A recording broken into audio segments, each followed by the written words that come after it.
Let's get some analysis on the Newspoll. The Australian's political editor Simon Benson joins me. Simon, thanks for your time. What do you make of the numbers today? Labor's primary vote up a little, and on a two-party basis, it's a lead just 2 weeks out from election day. Good morning, Kieran. Good to be with you. Look, there's no sugarcoating this one. We're getting very close to the election, and the numbers are not going in the direction that Peter Dutton would like. His own personal numbers have fallen yet again. He's now at his lowest level since becoming Liberal leader. The Labor primary vote is up a point to 34%. That's the highest it's been since January 2024. Coalition's primary vote, 35%. Hasn't been that low since sometime in 2023. So you can see the lines are converging. They're going the wrong way. It's a big difference to where things were in January, and I think that's, the story of the Newspoll over the last 3 months is a complete reversal of fortune for Labor, and a lot of trouble there ahead for the coalition. And one of those points you make there, the coalition at 35%, and you and I have discussed this over years. Certainly recent months, it's been a big focus, but the coalition primary needs to be in the 40s for it to win, or very, very close to it, and it's not there at the moment. Right, correct. Look, this is going to be the second election in a row where neither of the major parties have had a 4 in front of their primary vote, and we can talk about that at another stage. There's a big story behind that, obviously. But yeah, you're right. For the coalition, particularly, it needs a 4 in front of its primary vote. It's only got there once during the entirety of this election cycle, and that was November last year. It got to 40. It hadn't been above that. Prior to that, I think the last time it was above 40 was in 2021. I think that the thing that contrasts it the most and explains what's been going on is that in January, the coalition's primary vote was at 39, Labor's was at 31. It had an 8-point primary vote lead only 3 months ago. That's now 1 point.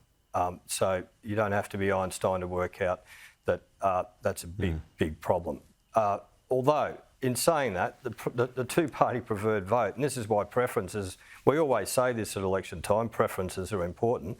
They're never going to be as important as they are in this election. 52-48%, that's still in line with the last election result, which only got Labor, a seat in the majority. With Victoria the way it is at the moment, you'd expect some seats to go. So at 52-48, you're still looking at a hung palm, despite those primary votes being appallingly low for both parties. It's not without some bright spots for Peter Dutton in terms of national security. He's seen as the better leader to defend the nation. And in that context, I wonder, are you surprised that Andrew Hastie hasn't had a more prominent role, and that the defence spending and initiatives, we're still waiting for them? Well, yes, to be frank, I am surprised.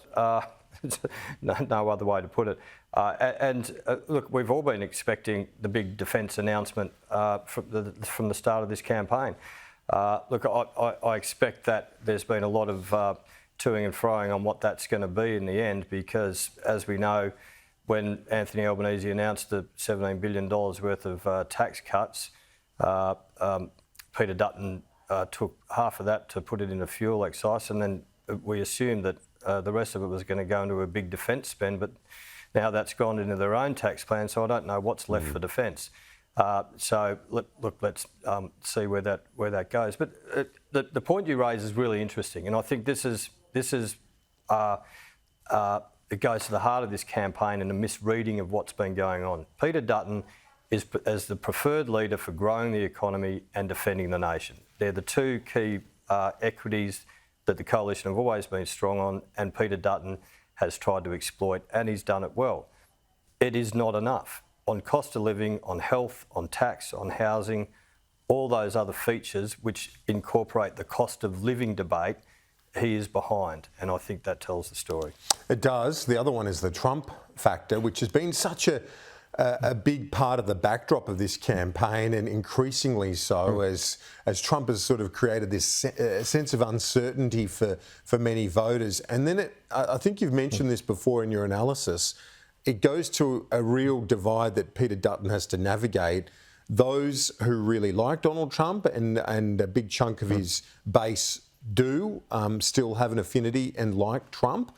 And then there's Middle Australia, where the vast bulk can't cop him. Look, it's a diabolical situation for Peter Dutton, as you say. And I think if you see the One Nation vote, and that ticked up in the last poll to 8%, it's now come back to 7%, but that's historically high. And you wonder whether a lot of that is some of the Liberal base pro-Trump. I mean, Trump probably appeals to the libertarian element of that right-wing element of the Liberal Party, certainly not traditional Conservatives. And so there's been a flight to the minor right-wing parties there. Then Peter Dutton also has to traverse the middle ground. As we know, women are particularly unimpressed with Donald Trump. So it's been a very difficult road for him to navigate. I mean, I wonder now whether we should have also asked the question as to which leader would have been better to deal with Vladimir Putin. It's the foreign factors, the foreign influence factors are quite extraordinary in this campaign. I think they really identified this election campaign as being particularly different to others and particularly strange, because there was no roadmap for how to deal with Donald Trump, obviously, and now Moscow's thrown a wild card into the ring as well.